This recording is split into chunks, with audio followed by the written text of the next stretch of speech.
A key component to your analytics solution, and a piece that's probably going to be fairly expensive, is the data warehouse. Now, there are a number of competitors out there in that space with data warehousing products. A lot of these products will, in addition to doing data warehousing, may do other things that are used in other layers of the stack. But we're going to look specifically at data warehousing products today, and we're going to look at a couple of them to compare and contrast their capabilities and maybe how efficiently they do different types of workloads, and would one maybe work better, faster, less expensively than the other.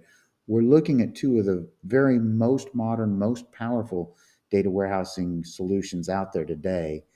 These are solutions that allow you to have multiple clusters all accessing the same data at the same time.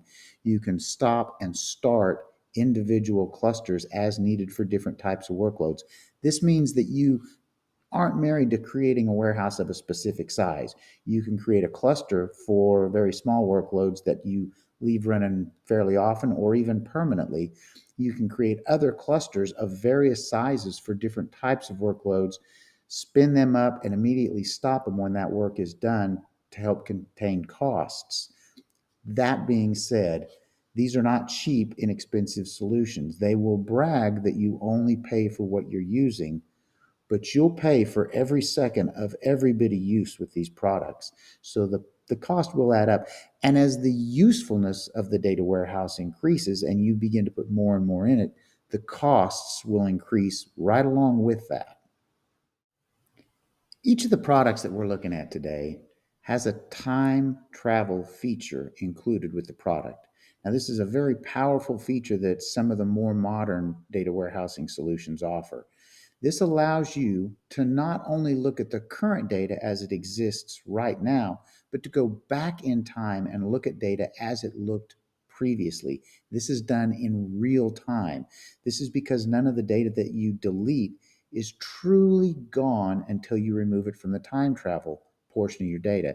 That means you can go back and look at the data as it looks right now and compare that to what it looked like a minute ago, an hour ago, a day ago, a month ago, multiple months ago, side by side in real time, and recover any of the portions of the data from any previous point in time that you want to recover. Very powerful capabilities. And both of the products that we're going to look at today include that functionality. The two products that we're going to look at today are available in any cloud vendor's space, which means you can spin these up in Amazon, you can spin them up in Azure, or you can spin them up in Google. They will work pretty much the same in any cloud vendor's environment. So if you already exist, if you already have infrastructure, say in Amazon, you can use either one of these products there, or if you're more comfortable with Azure, you can do it there. Both of the products that we're going to look at today work with multiple languages. So you can use regular SQL that you may already be familiar with either of these products, or you could use Python, Scala, R, various programming languages against either. The products that we're going to look at also, in addition to doing just regular data warehousing workloads, are capable of machine learning and artificial intelligence. They're capable of doing certain ETL tasks. They may not necessarily always be the best fit for these other things that they do, these other layers of the technology stack. So when we look at our examples today, a lot of the ETL has already been done at a different layer where it's more economical, in my opinion, to do that work and doesn't involve quite so much cloud cost to do the work. But we're going to look at these and we're going to compare and contrast, and we're going to look at exactly the same workload with exactly the same data in multiple products so we can kind of get a feel for what these products work like and how they handle data of a reasonable amount of size. We're looking at about 124 million rows of data today. So let's get started. Okay, so comparing today, Databricks and Snowflake, let's start by looking at the compute for each. On the Databricks side, you can see that we have this cluster here that we're going to be using today. If we look at the properties of this cluster, over here on the right, it says it's 28 gigs of memory and 8 cores. On the Snowflake side, if you go there, you can see that we're looking at a compute warehouse that is defined as extra small. To get an idea what extra small in Snowflake terms means, if we look at this, this tells us that an extra small is one node, 8 cores, and 16 gig of RAM. If we go up in size from extra small to medium to large to 2x large and so on and so forth, basically it keeps doubling and redoubling the amount of resources available. So if you go all the way up to a 6x large, it's 512 times larger than the extra small that we're going to be working with today. Okay, before we start doing any work, I want to point out a couple things about the work that we're going to be doing. First of all, this data is already staged in both Databricks and in Snowflake. I ran this notebook in Databricks and a very comparable one in Snowflake to stage all this data, which basically means I took the files that were out in Azure Blob storage and loaded them into tables so that I could work with them in both Databricks and in Snowflake. This is the Databricks notebook that I used to stage this data. In this case, it happens to be Python, but both of these products will allow you to use different languages, and you can kind of switch back and forth between them for whatever seems to work better for your use case at the time. And basically what we're doing here is we're going to recreate all of these tables and then load all of the data in these files into those tables so that we can start working with them. If we look at the Snowflake side, and we go to the notebook that we used in Snowflake, in this case, we're using a SQL notebook, but it's doing exactly the same thing. It's dropping and creating a bunch of tables to hold data, and then it's going to load data from that same stage area, the same files in Azure Blob storage to put data in all of these different tables. So let's get these clusters started in both environments. First thing I want you to notice is when we start the Snowflake cluster, it's almost instantaneous. Again, that's because it's a serverless cluster. We click resume, resume again, and almost immediately it tells us that it's been resumed and we can begin doing work immediately. If we go to the Databricks cluster, it's going to take much, much longer to load. And in fact, in the interest of showing you how long it takes to load, once we click start, it says that it's starting. I'm going to bring up a timer so that we can kind of see how long it takes for this to actually load.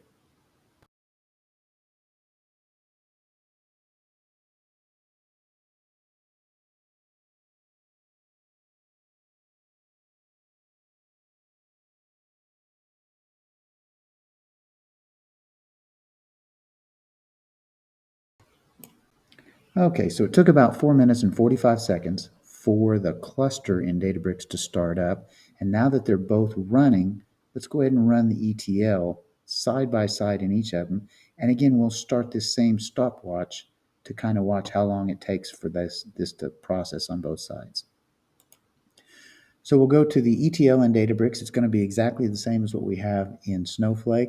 We're going to create a bunch of tables and we're going to load a bunch of data. We're going to do some light transformations, but the transformations that we're doing here are for demo purposes, so they're probably a lot lighter than what you're going to be doing in the real world. Also, a lot of the work that's been done, I did in another environment so that I didn't have to pay for cloud compute for every second that it was doing the transformations. So let's go ahead and get this started on the Databricks side. We'll go ahead and click start, and it's running now, so we'll start our stopwatch. We'll come over to the Snowflake side, but what we'll notice is it's taken so long to start the Databricks cluster that the Snowflake cluster is already spun back down and stopped because I have it configured to stop pretty quickly. That's okay. It'll automatically start when we start the workload. So let's go ahead and just start it.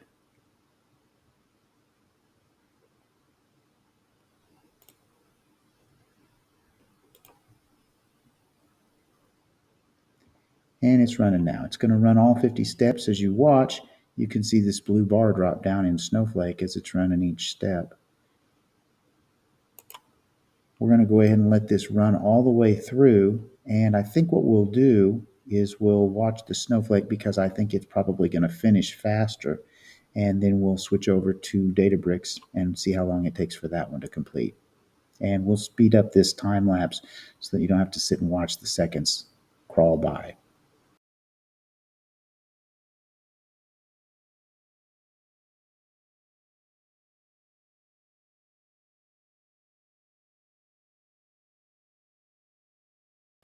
Okay, it looks like our workload has completed in Snowflake.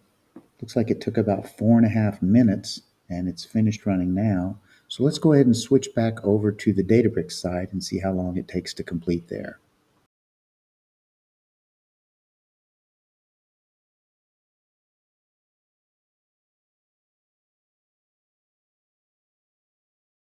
Okay, so we're done on Databricks. I went ahead and got rid of the timer because it's a little bit misleading. We'd actually started the timer a good bit before we got the Snowflake workload running. I think it probably was a little closer to about 4 minutes on Snowflake instead of 4.5. And if you'll notice right here, Databricks tells us that we're looking at about 8 minutes on Databricks to run the exact same workload. So it's a little bit faster, maybe twice as fast on a slightly larger compute cluster in Databricks than Snowflake to do the exact same thing.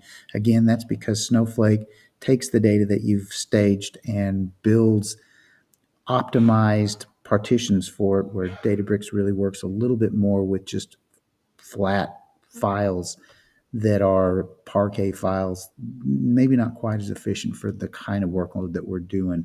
Let's go ahead and leave this now and go and look at what the data actually looks like when we hit it with a reporting and dashboarding tool now. So as you can see, I've built a Power BI report that goes against Databricks and like Power BI report that goes against Snowflake. These each go against 124 million rows of data, and we're going to kind of see if they perform reasonably similarly.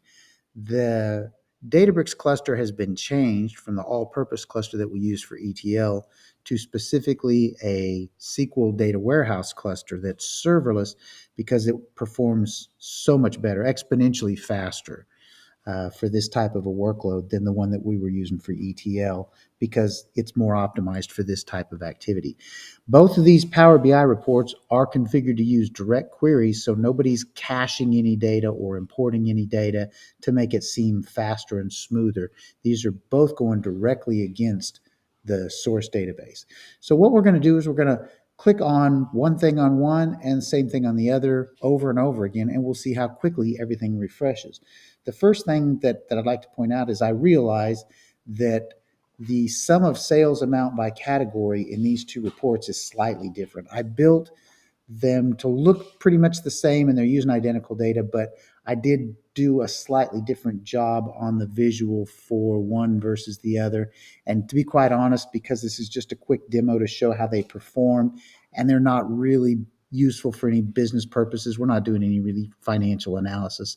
It's just not worth drilling into what did I do different on one than the other. They have the identical data and they should perform equally, except for the difference being that they're each hitting a different warehouse. So if we click on, let's just say we click on Colorado specifically for this year, 2018, in both reports, it will rerun the query against the source data to filter that data set and return everything in this report only for that subset of the data. So let's click on each. There's one, there's the other. And as you can see, this one's spinning and this one's spinning. You can see in all of these, they're all pulling data. And as you can see, even though we clicked the Databricks one first, the Snowflake one is already completed. The Databricks one is still running. It is somewhat slower. If we were using the cluster for general purpose, all purpose, it would be exponentially slower than this. That would have taken, I think what I've seen is in the neighborhood of a minute and a half to return that. Okay, so if we switch to a different year, we go from 2018 to 2019 and click that on each of them, we can see how that returns.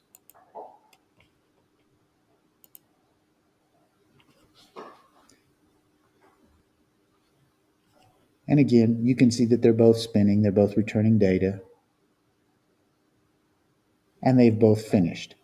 Now, once we've gotten this data in cache, it's really, really quick. So if we click on this again, what it'll do is it'll return to not a subset of the data, but all the data. And notice how quick that happens.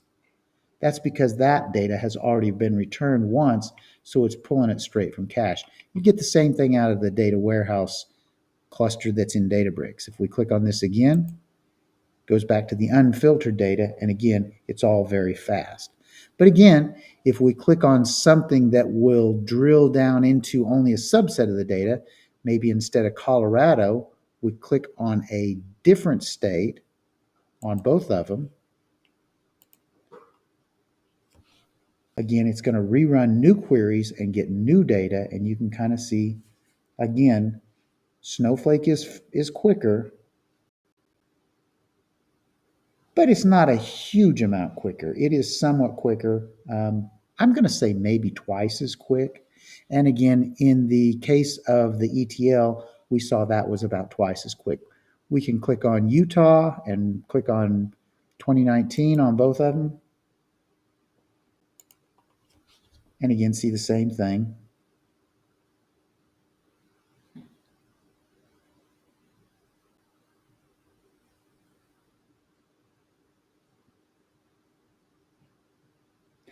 So as you can see, the results are comparable. Snowflake is quicker, even with the SQL data warehouse. Again, I believe that's because there's a little bit more work that goes into preparing the data for data warehousing with Snowflake than what you see with Databricks. Databricks lands the data in files and works with those blob files or data lake files, where Snowflake puts it into a proprietary partitioned format and works with it in that format, which makes it a little bit snappier and a little quicker. If this was bigger data, or if we had a lot more of it going on, or there was more complexity in what we were doing, we would probably see an even greater difference. But right now, what we're looking at is something in the neighborhood of about twice as fast on Snowflake for the same data and a comparable sized compute layer as what we see in Databricks. I want to summarize some of the key takeaways from what we just saw. Yes, Snowflake did appear to be about twice as fast on a comparably sized cluster, performing both the ETL tasks that we ran and also the data warehousing queries that we ran. That being said, if we were looking at many other different cloud warehouse technologies, that difference might be exponentially different. In other words, both of these have a lot of the same capabilities and features that are very powerful, one of which being you can size any number of different clusters for different workloads so that you don't have to size the entire data warehouse to a size that will handle your heaviest, biggest workloads and run that constantly at that size. For that reason, you can spin up a small cluster for this, a medium-sized cluster for that, a large cluster for something else, maybe rarely an extra large cluster that only spins up for a short time and does its work and then shuts down. Both of these products have those capabilities, and they are game changers when it comes to cloud compute because, again, you're paying for this cluster to be used every second that it's in use. And it makes more sense to be able to spin something up that you need for a short period of time and then spin up something different when you need something different. Both of these do that. So based on what we've seen so far, should you run out and buy one of these? Should you invest in this is going to be my cloud data warehouse? Maybe not. The reality is you need to look at what your business needs are and what the other circumstances involved in your business's technologies and use cases are and do what's appropriate. And I'll tell you an example of what I mean. Almost all of the dev work that was done for these demos was done in a developer edition of an RDBMS that anyone can use for free. If I had done that same dev work in either of these two products, it would have been very expensive because even for development, I would have had to have paid for those cloud data warehouses the entire time I was doing that dev work, which again was free. Even in production, If some of this work can be done in an environment that you already have purchased and licensed in your environment, you can save an immense amount of money that normally other places might do in a cloud data warehouse. Additionally, some companies spin up multiple types of resources at the same time to do a single type of work. They might spin up a cloud database, a cloud ETL tool like Databricks, and a cloud data warehouse all at once so that they can perform ETL. That's paying 3 times for stuff that you're paying for by the minute or by the second for stuff that you may be able to do somewhere else and not have to pay for.